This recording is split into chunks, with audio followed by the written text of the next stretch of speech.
16 years after his pregnant wife died in a plane crash, a wealthy CEO named David Crawford was walking through the city when he spotted a teenage girl who looked exactly like his late wife. The resemblance stopped him in his tracks. Before we dive into the story, let us know in the comments where you're watching from, and don't forget to like this video to support the channel. Now sit back, relax, and enjoy the tale. David Crawford sat in his office, gazing out the city skyline, though he wasn't really seeing it. 16 years had gone by, but the memory of his wife Julia haunted him like a ghost that wouldn't fade. He had built a massive business empire, amassed a fortune, and earned the respect of the corporate world, but none of it mattered. Not really. When he heard the news of the crash, his world had shattered. His wife, his future, and their unborn child were gone in an instant. No bodies were recovered, just wreckage. The funeral offered no closure. He tried to move on, but something always held him back. Maybe it was the way people whispered about him, wondering why a man of his power and wealth still lived alone in his penthouse, never remarried, never even considered dating. There were rumors, of course. Some said he was too heartbroken. Others thought he was too selfish to love again. But the truth was simpler. He had already given his heart away, and the woman who held it was gone. That evening, he left the office earlier than usual and stepped onto the bustling city streets. His driver had already pulled the car up to the curb, but David waved him off. He wanted to walk. Maybe it was the crisp autumn air or the way the setting sun cast long shadows on the pavement, but something urged him forward. He wasn't sure where he was going, only that he needed to move. Then he saw her. It was just a fleeting moment, a quick glimpse through the crowd, but his feet froze mid-step.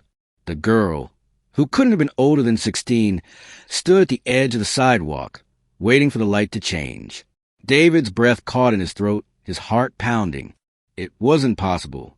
He blinked, shaking his head as if to clear the illusion, but she was still there. She had the same delicate features, the same deep brown eyes, the same high cheekbones and full lips he had traced with his fingertips 1,000 times. Julia. No, it couldn't be. The girl turned her head slightly, and the illusion broke. There were differences.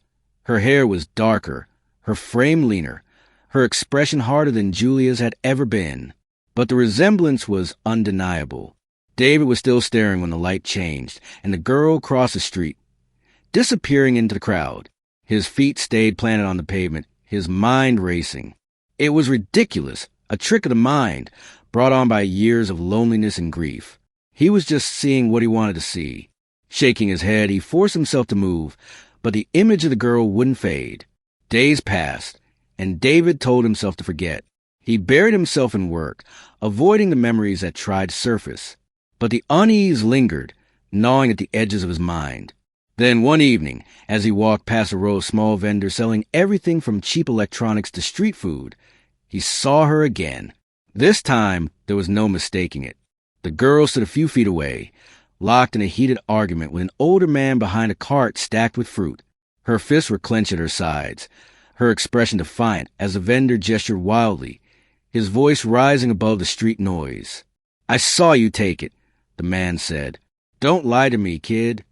"I didn't steal anything," the girl snapped back. "I was just looking." David didn't hesitate. He stepped between them with the same confidence he carried into every boardroom. "Is there a problem here?" His voice was calm, but the weight behind it made the vendor hesitate. The man eyed him, then the expensive watch on his wrist, the tailored suit. "She was trying to steal," he muttered. David turned to the girl, whose expression had hardened even further. "Is that true?" Her jaw tightened. "No," without breaking eye contact. David reached into his pocket and pulled out a few bills, handing them to the vendor. "Consider it paid for." The man took the money with a grumble, shoving it into his apron before turning back to his cart. David exhaled, glancing at the girl again. Up close, the resemblance was even more striking. It made his stomach twist. "I didn't need your help," she said sharply, crossing her arms. Her voice, even her voice, carried echoes of Julia. "You looked like you could use it," he replied evenly. Her eyes flashed. "Yeah? Well, you're wrong." She turned on her heel and stalked away before he could say another word. disappearing into the crowd just as quickly as she had the first time. David stood there for a long time, his heart pounding. This wasn't a hallucination. This wasn't grief playing tricks on his mind. The girl was real, and so was the feeling in his gut that told him there was more to this than coincidence. Julia had been 6 months pregnant when she died. They had never recovered her body. And now, here was this girl, 16 years old, looking exactly like the woman he had loved and lost. For the first time in years, David felt something stir in his chest, something sharp and unfamiliar. Hope. David barely slept that night. Every time he closed his eyes, he saw her face, Julia's face, staring back at him through the eyes of a girl who wanted nothing to do with him. The resemblance was too precise to be coincidence. It gnawed at him, twisting something deep in his gut. He had spent 16 years mourning a life that had been stolen from him, and now, suddenly, there was this girl who shouldn't exist. He needed answers. By morning, he had already called Thomas Reed, the private investigator he had used for delicate matters in the past. Thomas didn't ask questions, at least not at first. He understood the urgency in David's voice and agreed to start immediately. The moment David gave him a description of the girl, Thomas promised he'd have something within the next few days. But David wasn't patient. The hours dragged. He buried himself in work, took every meeting he could, signed off on every document that landed on his desk, but his mind refused to cooperate. He kept replaying the encounter over and over, remembering the way the girl had glared at him with defiance, the sharp bite of her words. I didn't need your help. She was angry, hardened, a girl who had learned to fend for herself, who didn't trust easily. And yet, despite her tough exterior, David had seen something else in her, something fleeting, a flicker of pain. The call from Thomas finally came 2 days later. David had just finished a meeting when his phone buzzed. He answered immediately, his voice tight. Tell me you have something. Thomas exhaled sharply. I have more than something. You'd better sit down for this. David gripped the edge of his desk, his pulse hammering. Just tell me. The girl's name is Ashley Moores. She's 16 years old. She's been in and out of foster homes for most of her life. Her record shows she was adopted as a baby, but that adoption was terminated when she was around 8. Since then, she's been in the system. Thomas paused, as if hesitating to continue. She was found alone in a hospital as an infant. The notes in the file say she was a survivor from a plane crash. A Jane Doe. David's breath left him in a rush. He pressed a hand to his temple, barely able to process the words. A plane crash, he repeated numbly.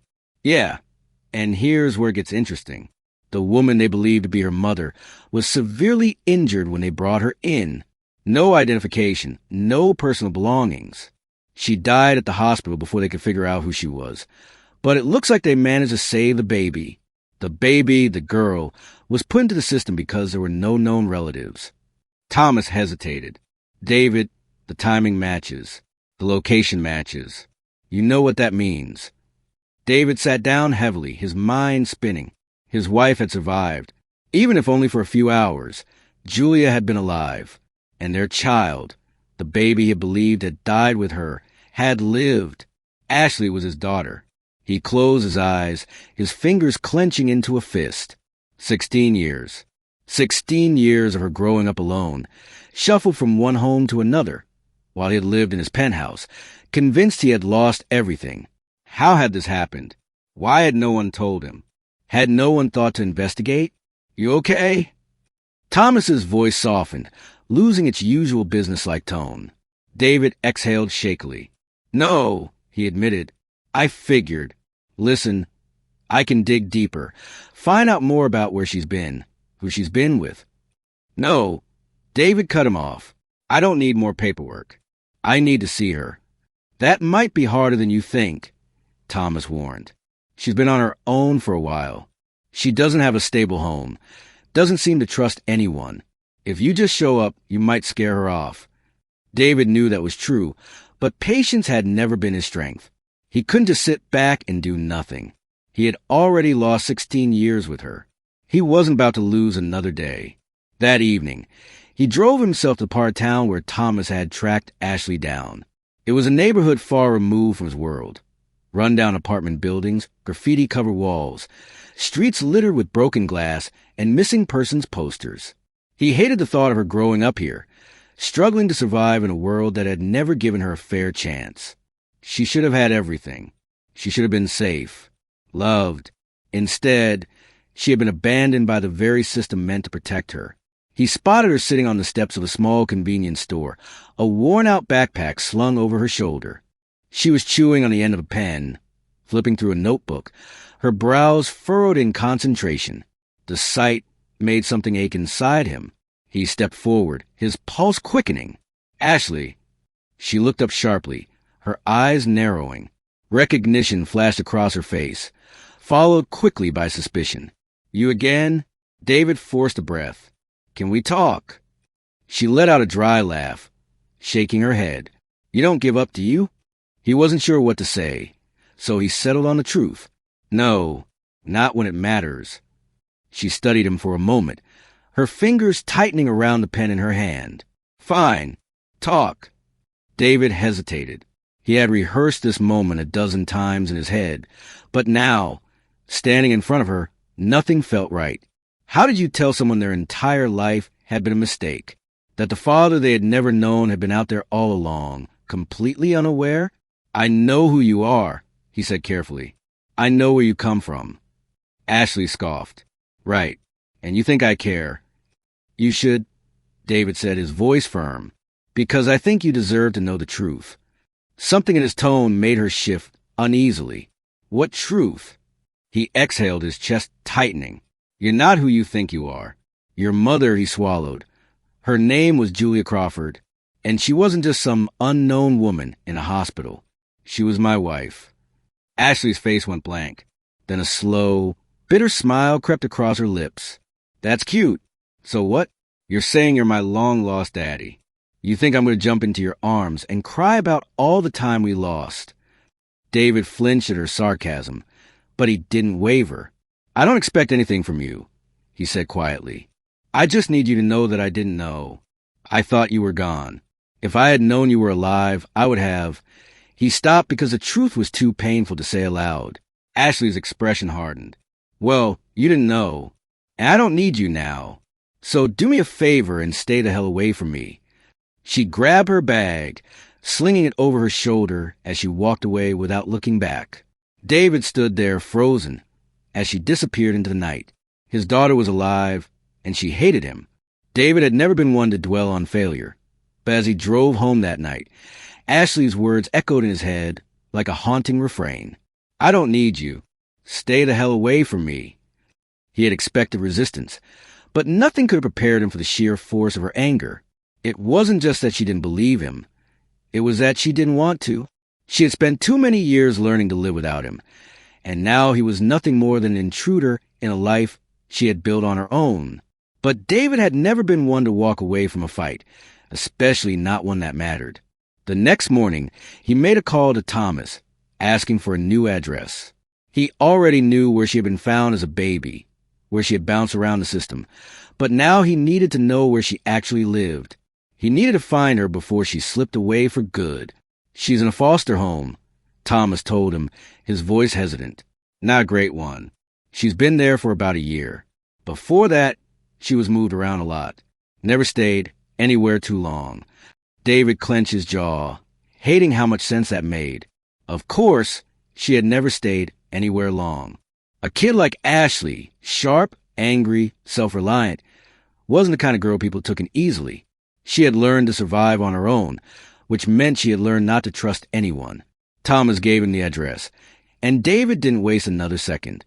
The house was small and in desperate need of repair, with peeling paint and a rusted fence that barely stood upright. It was nothing like the home he had imagined for his child.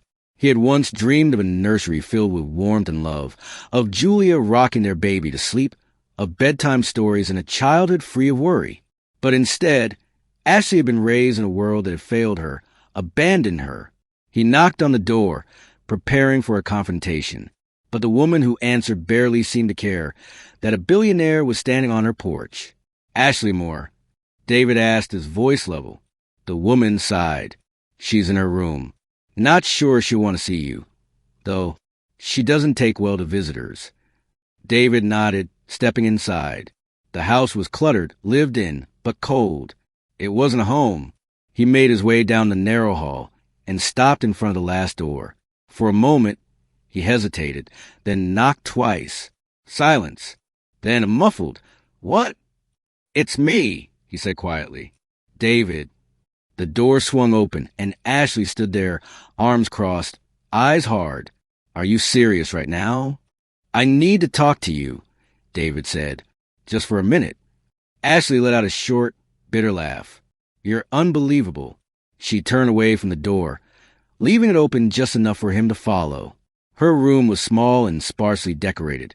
The bed unmade, a pile of clothes in a corner. A few books sat stacked on the desk, worn from years of use. David's eyes flickered to a single-framed photograph on a nightstand. It wasn't of a family or a childhood memory. It was of her, alone, standing in front of what looked like a school building. She had framed a picture of herself. He swallowed hard. "Ashley, what do you want from me?" she asked, arms still crossed. "You wanted to say, 'Wow, thanks for finding me, Dad.' You wanted to hug you and cry." "No," David said softly. "I just want you to hear me out." She scoffed, but didn't tell him to leave. He took that as permission to continue. "I didn't know," he said. "I swear to you, if I had known, that's the thing," she interrupted, her voice sharp. "You didn't know. You never came looking for me. I was in the system for 16 years, and you were what? Sitting in your mansion? Running your company?" Her hands balled into fists. "You had everything, and I had nothing." David felt the words like a punch to the gut. "I thought you were gone," he said quietly. "I thought both of you were, but you never checked." Her voice cracked. "You never wondered. You just moved on." David shook his head. "That's not true." She let out a shaky breath, her eyes shining with unshed tears. "Do you have any idea what it's like growing up thinking nobody wants you? That no one's ever going to come for you?" Her voice wavered. "You don't get to show up now and act like you care." "I do care," David said, stepping forward. "I never stopped caring. If I had known, but you didn't," she snapped, wiping angrily at her eyes. "And I don't need you now. I don't need your money. I don't need your guilt. I don't need you." Her final words cut through him like a knife, but he refused to let her see how much they hurt. For 16 years, he had believed he'd lost his daughter forever. Now she was standing in front of him, so close, yet completely out of reach. "I'm not here because I expect anything from you," he said finally. "I'm here because you deserve to know where you come from. You deserve to know that someone out there did love you, that your mother loved you." Something flickered in her expression, but she masked it quickly. "You don't get to talk about my mother," she whispered. David exhaled slowly. "I loved her more than anything." Ashley turned away, her shoulders shaking. "You need to leave." David hesitated. He wanted to say something, anything, that would make her believe him, make her understand that he wasn't giving up on her. But she had spent her entire life surviving on her own, and she wasn't about to let herself believe in something just because he wanted her to. He took a step back. "I'm not going anywhere, Ashley." She didn't respond. "I'll give you space," he continued, his voice steady. "But I'm not giving up on you." Still, she remained silent. David turned and walked out of the room, out of the house, and back into the night. The cold air bit his skin, but he barely felt it. Ashley was alive, and she hated him.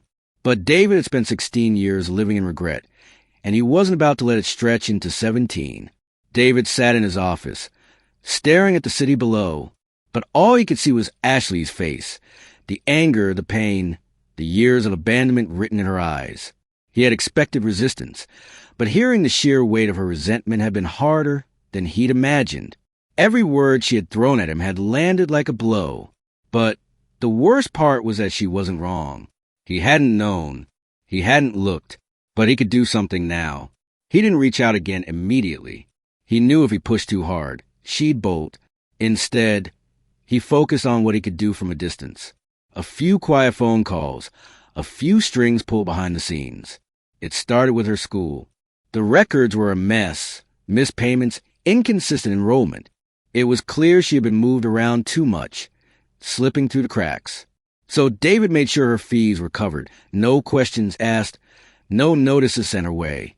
Then there was her foster home. He wasn't naive enough to think the place was taking care of her the way she deserved.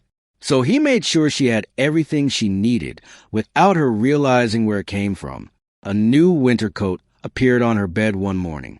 Groceries filled the fridge when supplies ran low. A quiet transfer into an account under her foster mother's name ensured she wouldn't have to worry about the basic necessities. It wasn't enough, but it was something. He watched from a distance, knowing she would never acknowledge what was happening. But at least she was safe. At least she had what she needed to get through each day. He told himself it was enough for now, until he found out that it wasn't. It was Thomas who told him, though David wasn't sure if it was meant to be a warning or just a fact. "She's been skipping school," the PI said one afternoon, his voice laced with caution. "And not just once or twice. She's barely been going at all these past few weeks." David set his pen down slowly. "Where is she going?" "A couple places. A few hours at a time, mostly with the same group of kids. Not the kind you want your daughter hanging around with." David felt something dark and cold settle in his chest. "Drugs? Not that I can tell. But fights? Probably. Theft? Maybe. It's not good, David." David exhaled sharply. He should have known it wouldn't be this simple. Ashley had spent her whole life surviving on her own. She wasn't about to suddenly let herself believe that someone would take care of her now. He knew this wasn't just rebellion. It was anger. It was a lifetime of bitterness and pain manifesting in the only way she knew how. But he wasn't about to stand by and watch. That night, he didn't call Thomas. He didn't send someone else to handle it. He went himself. It didn't take long to find her. She was exactly where Thomas had said she'd be, leaning against a graffiti-covered wall in the back of a convenience store parking lot, surrounded by 3 other kids. One of them was laughing loudly, cigarette in hand, while another flipped a pocket knife between his fingers. David didn't hesitate. He walked straight toward them, ignoring the wary glances as he stopped a few feet from Ashley. "We need to talk." Ashley's entire body tensed. "Are you serious right now?" Her friends exchanged looks, one of them scoffing. "Who the hell is this?" "Go," Ashley muttered, shoving away from the wall. "I'll catch up later." The boys hesitated, but eventually backed off, disappearing around the corner. She turned on him the second they were gone. "What the hell do you think you're doing?" "Stopping you from making a mistake," David said evenly. She let out a dry laugh. "Oh, that's rich. You think you can just walk in here and tell me how to live my life now? What? You show up after 16 years, and suddenly you're my dad." David held her gaze, refusing to rise to her anger. "I don't expect you to see me as your father. I know I haven't earned that, but I do care about what happens to you." She scoffed. "That's funny, because I've been taking care of myself just fine without you." "No, you haven't," he said quietly. "Skipping school, hanging around people who are going to drag you down, acting like you have nothing to lose. That's not taking care of yourself. That's self-destruction." Her jaw clenched. "You don't know anything about me." "I know that you're better than this," he said, his voice steady. "I know that you deserve better than this." She crossed her arms tightly, looking away. "Why do you even care? Because you feel guilty? Because you think money can fix this?" "Because you're my daughter," he said simply. Her throat bobbed, but she shook her head. "You don't get to say that." David took a step closer, his voice softer now. "I'm not here to control you, Ashley.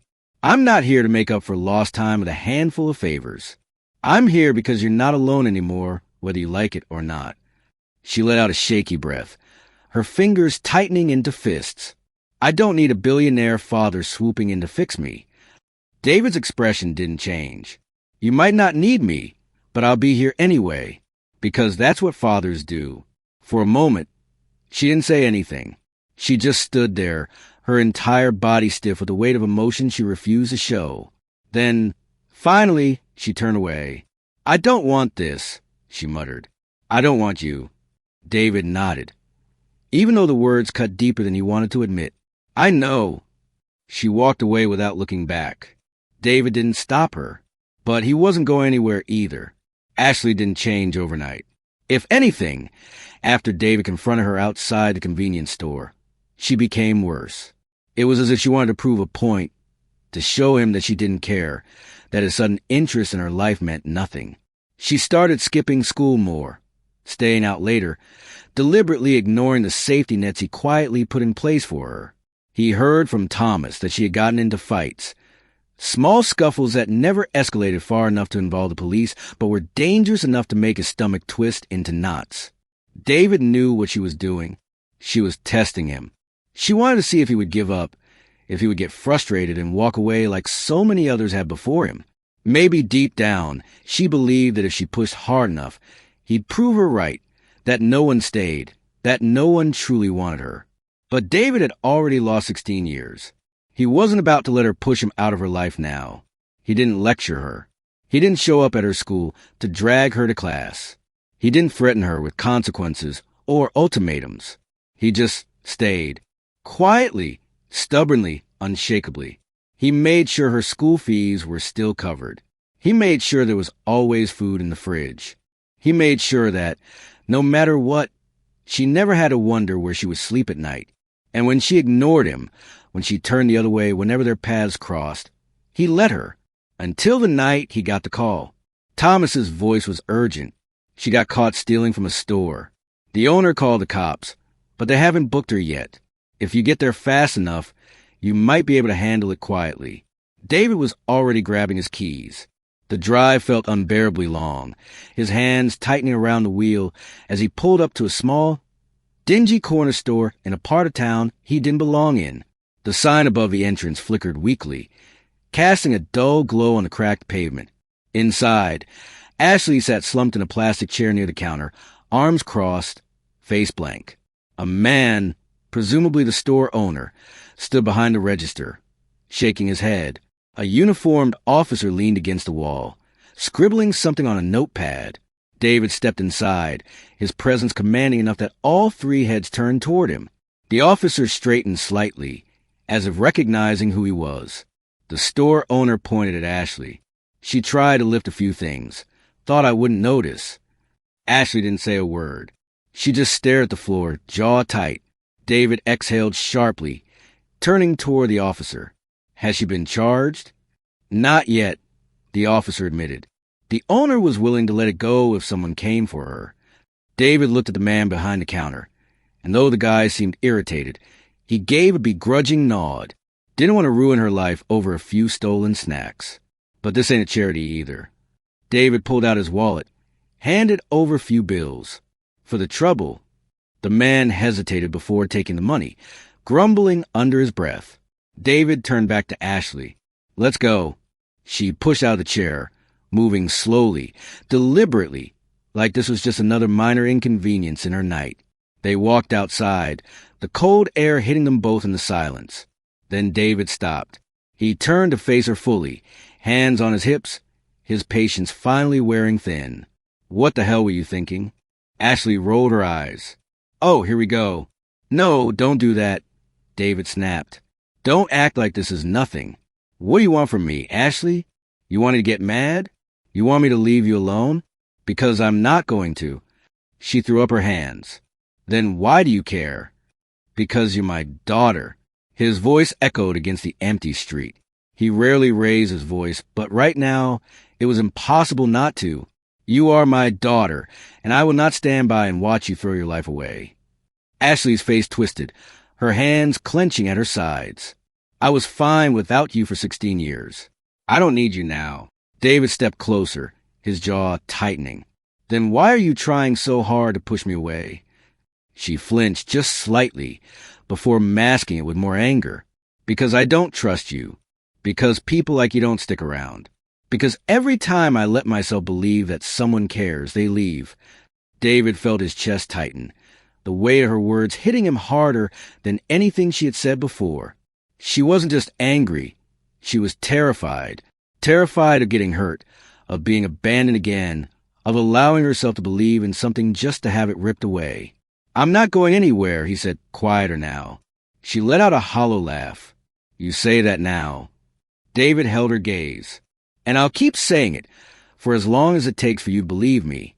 Ashley looked away, her shoulders heaving as she tried to keep herself composed. "You can't fix me," she muttered. "I don't want to fix you," David said. "I just want you to stop pretending like you don't deserve better than this." She was silent for a long time.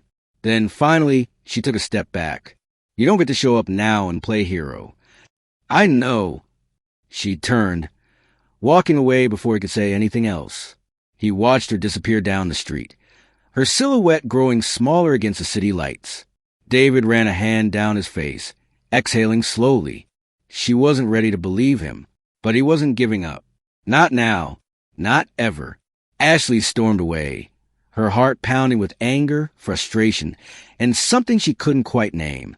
Maybe it was fear. Maybe it was something deeper. Something she wasn't ready to face. David Crawford was supposed to be like everyone else, another adult who showed up too late, pretending to care, acting as if they could fix things with a few nice words and a checkbook. But he wasn't leaving. No matter how much he pushed, no matter how sharp her words were, he stayed. And that scared her more than anything. Because what if she started to believe him? What if she let her guard down, let herself want something from him, and then he left anyway? She walked aimlessly through the streets, the cool night air biting at her skin. Her hands were still shaking, her body still tense from the fight. She didn't know where she was going, only that she needed to move. She needed to get away from the weight of David's words, from the way his voice had cracked when he told her he wasn't going anywhere. By the time she reached the rundown apartment where her friend Jason lived, she was exhausted. She knocked on the door, and a moment later he answered, his hoodie pulled up, his breath reeking of cheap beer. "You look like hell," he said, smirking. "Yeah, well," she muttered, stepping inside. "It's been one of those nights." Jason flopped onto the couch, picking up his controller, already half distracted by the video game on the screen. "You want to crash here?" Ashley shook her head, her arms wrapping around herself. "No, I need to get out of here." He glanced at her, raising an eyebrow. "You good?" "No," she admitted. "I just want to go. Anywhere but here." Jason tossed his keys onto the table. "Take the car, then. Just bring it back in one piece." Ashley hesitated, but only for a second. She needed to feel like she had control over something. She grabbed the keys and walked back out into the night. The rain had started by the time she hit the road, a light drizzle at first, but quickly turning into something heavier. The streets were slick, the streetlights reflecting in pools of water along the pavement. But Ashley didn't care. She pressed her foot harder on the gas, the engine growling as she sped through the empty roads. She wasn't thinking. She wasn't feeling. She just wanted to outrun everything. The anger, the hurt, the years of disappointment. She wanted to be anywhere but here, anyone but herself. The tire slid slightly as she took a turn too fast, but she barely noticed. The rain pounded against the windshield, the wipers struggling to keep up. She tightened her grip on the wheel, her breath coming in sharp, uneven gasps. And then, in an instant, everything went wrong. The red light appeared too late. The car in the intersection, the blinding headlights. Her heart stopped. She yanked the wheel to the side, the tires screeching against the wet pavement. The car spun out of control, sliding toward a barrier at the edge of the road. For one fleeting second, time slowed. Then the impact came, the crunch of metal, the violent jolt that sent her body slamming against the seatbelt, the shattering of glass, and then darkness. David had barely made it home when his phone rang. The moment he saw the unknown number, something in his gut twisted. He answered immediately. "Mr. Crawford?" The voice was calm, but firm. "This is St. Luke's Hospital. Your daughter, Ashley Moore, was in a car accident. You should come right away." The world dropped out from under him. He didn't remember the drive. His hands were white-knuckled on the wheel, his mind racing through every worst-case scenario. The words "car accident" played on repeat in his head, suffocating him, choking the breath from his lungs. He had just fought with her. She had walked away from him, angry, hurt, determined to prove she didn't need him. And now she was in a hospital, unconscious, in critical condition. Not again. He couldn't lose her too. By the time he reached the hospital, he was already demanding answers. The nurse at the front desk barely had time to check her charts before he was pushing past, searching for someone, anyone, who could tell him how bad it was. Finally, a doctor approached. She's stable but unconscious. There was significant impact from the crash. We're monitoring for internal bleeding, but right now we just have to wait. David barely heard the words. All he heard was unconscious. Waiting. He was led to her room, and the sight of her nearly broke him. Ashley lay motionless in the hospital bed, her face pale, a small cut above her eyebrow and in four in her arm. She looked impossibly young, impossibly fragile. He sat beside her, gripping the edge of the bed as he let out a shaky breath. "Please wake up," he whispered, his voice barely audible. "I can't lose you, too." His chest ached. He had spent so many years thinking his child was gone, only to find her, only to have her slip through his fingers again. He would take every ounce of her anger, every hateful word, if it meant she would just open her eyes. Hours passed. He barely moved. The machines beeped steadily beside him, marking time in the silence. And then, finally, a small movement, a slight twitch of her fingers. David's head snapped up, his breath catching as her eyelids fluttered. Then, slowly, her eyes opened. For a moment, she looked disoriented, blinking at the harsh hospital lights. Then her gaze shifted to him, and something inside her softened. He wasn't angry. He wasn't disappointed. He just looked relieved. "Hey," he said quietly, his voice thick. Ashley swallowed, her throat dry. "You're here." "Of course I'm here," he whispered. "I'll always be here." Something flickered in her expression, and for the first time, she believed him. Ashley drifted in and out of sleep, her body heavy with exhaustion and the lingering effects of pain medication. Each time she surfaced, she expected to wake up alone. That was how it always was. She took care of herself. She didn't rely on anyone, and she never expected anyone to stay. But every time she opened her eyes, David was still there. She tried to ignore it at first, tried to convince herself it didn't matter. But it did. He sat in the chair beside her bed, his posture tense, his face lined with exhaustion. She could tell he hadn't been sleeping much, if at all. His suit jacket was draped over the back of the chair, his shirt slightly wrinkled, his tie loosened. He looked nothing like the cold, untouchable billionaire she had first met. He just looked like a man who was waiting. She watched him when he wasn't looking, studying the way his fingers tapped against his knee, the way he exhaled slowly, as if bracing himself for bad news. He wasn't just here out of obligation. He cared, and that realization scared her more than anything. It took her a day before she finally spoke. "You're still here," she murmured, her voice rough from disuse. David's head snapped up, his expression softening with relief. "Of course I'm here." Ashley swallowed. "You don't have to be." "Yes, I do." His voice was quiet but firm. "I almost lost you." Something in his tone made her look away. She had never had someone say that before, never had someone act as if her life mattered that much. She didn't know what to do with it. Silence settled between them. But for the first time, it wasn't uncomfortable. It wasn't full of anger or resentment. It just was. A nurse came in to check her vitals, asking her a few questions, and Ashley answered automatically. When she was gone, David sat forward slightly, hesitating. "Can I ask you something?" he said. Ashley sighed. "I guess." He glanced down at his hands before meeting her gaze again. "What happened to you? Before all of this?" "Before the foster homes." Ashley shifted, uncomfortable with the weight of the question. No one had ever really asked before. People assumed things. They read reports, skimmed over files, but no one actually asked. She picked at a loose thread on the hospital blanket, avoiding his eyes. "I don't remember much from when I was little. Just a lot of moving around. A lot of people who didn't really want me. Some of them were okay, I guess. Some of them weren't." She hesitated, her throat tightening.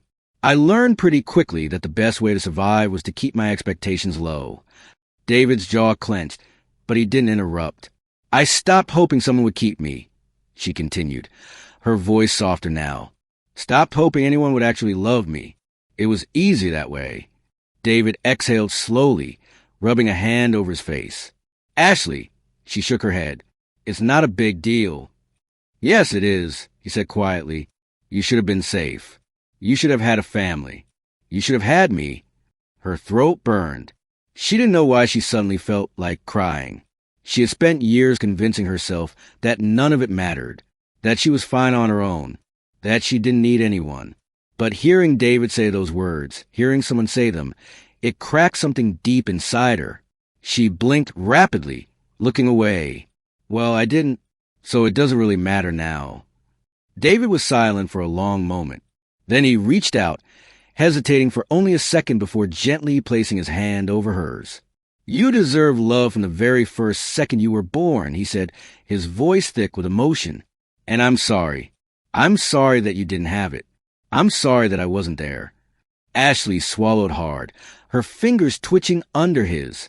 She could feel the warmth of his skin, steady and solid, grounding her in a way she wasn't used to. She wanted to pull away, wanted to shove all of this back into the dark corner of her mind where she had hidden things for years. But she couldn't, because for the first time in her life, she wanted to believe him. She didn't say anything, but she didn't move her hand either. David didn't push.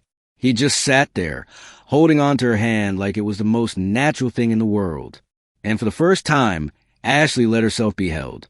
Spring came slowly that year, unfolding in small, careful steps. The chill of winter faded, replaced by the first hint of warmth, the soft rustling of new leaves in the wind. Life moved forward, even when it felt impossible, even when it seemed like time should stop in the wake of everything that had happened. Ashley was out of the hospital within a week, but David hadn't left her side for a second. He took her home, his home, and despite her initial protests, she didn't fight him on it. Maybe she was too exhausted. Maybe she just didn't have the energy to argue anymore. Or maybe, deep down, she was starting to realize that she didn't want to fight him at all.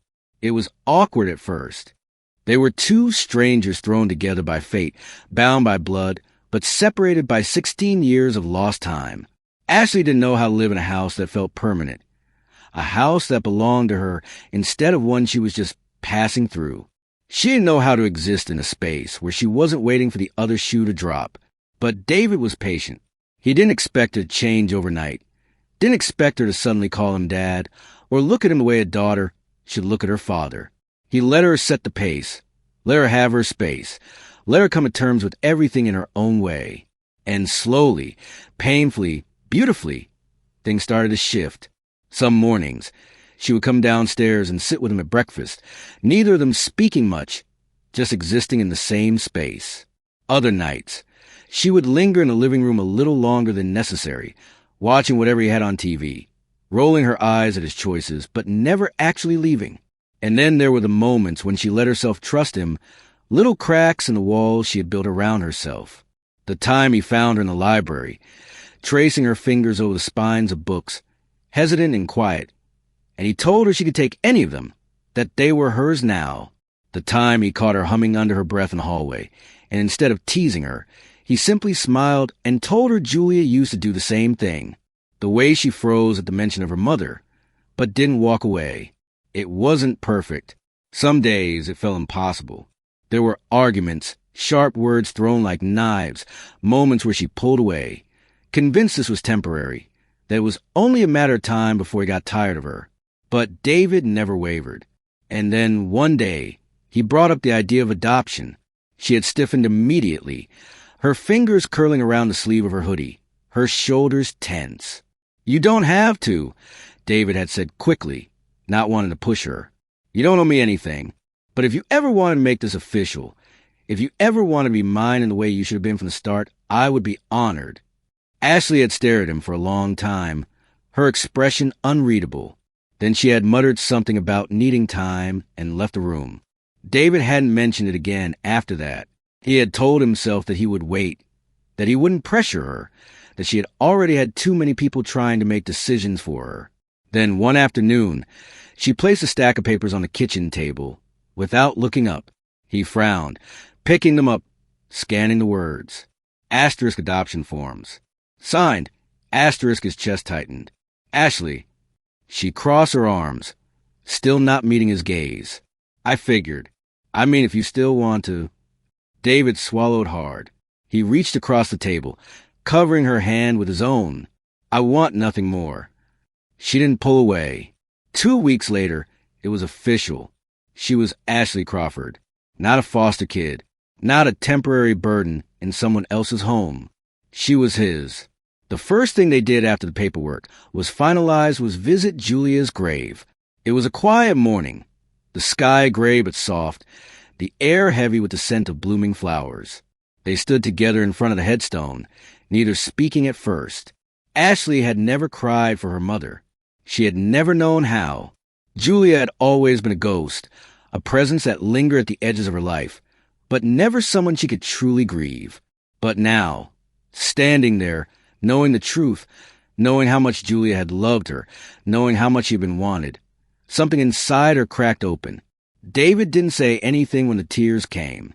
He just pulled her into his arms, holding her as she sobbed, as she mourned for the mother she never knew. "I'm sorry," she whispered. David pressed a kiss to the top of her head. "You have nothing to be sorry for." It was the first time she let herself believe that.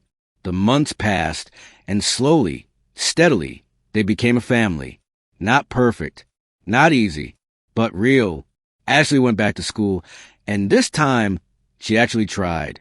She still had her rough edges, still struggled with trust, still had moments where she pushed, just to see if David would push back. But he never did. And then, before she knew it, graduation was approaching. She never thought she'd make it this far. She had spent most of her life assuming she wouldn't. But when she stepped onto that stage, when she took her diploma in her hands, when she turned to see David stand in the audience, watching her with the proudest expression she had ever seen, she knew she had made it. She walked off the stage, her heart pounding, her hand still gripping the diploma, like she was afraid it might disappear.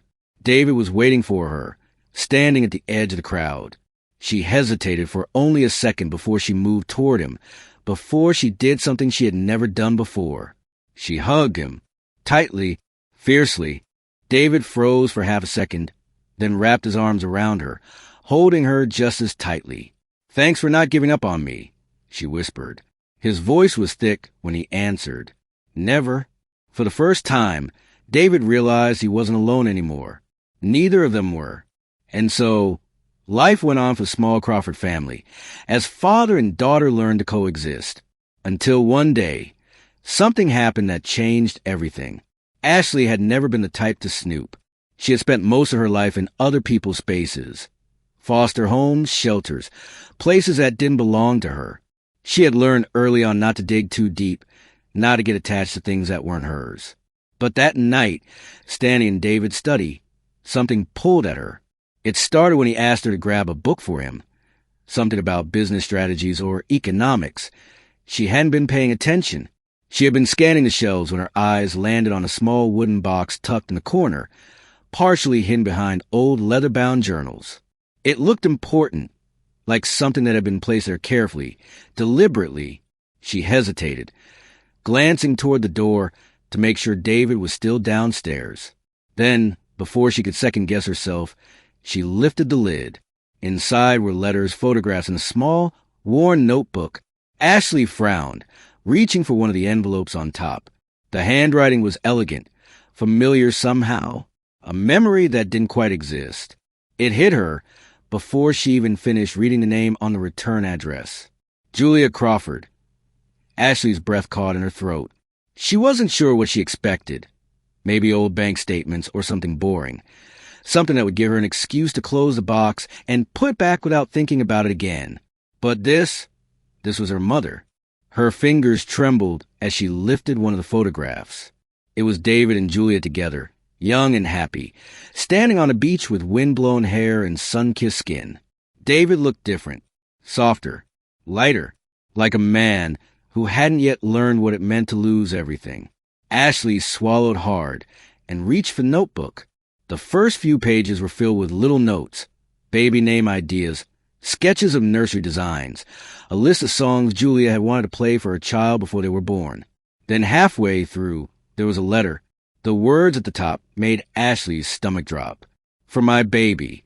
Her hands tightened around the edges of the paper as she read. Asterisk sweetheart. I don't know when you'll read this, but I hope it's when you're old enough to understand how much you were loved before you even arrived. From the moment I knew about you, I felt like I was carrying a little piece of magic inside me. You are the greatest part of your father. And if you are anything like him, you're already strong, already kind, already more wonderful than you'll ever realize. Your father, David, he's the kind of man who will move heaven and earth for the people he loves. He'll always protect you. He'll always be there, even when you don't want him to be. He'll be the one to remind you who you are when you forget. He'll be your safe place. I hope you get his eyes, because they see the world in a way no one else does. I hope you get his determination, his unshakable belief in the people he loves. And I hope, more than anything, that you let him love you the way he wants to, because no one in this world could love you more. I don't know what kind of person you'll become, but I know this. You were born from love, and no matter what happens in this life, no matter how hard it gets, I want you to remember that. You are so loved. Asterisk Ashley felt her vision blur. This wasn't what she had expected. She had spent so long convincing herself that her mother was just a concept, a shadow of a life she had never been part of.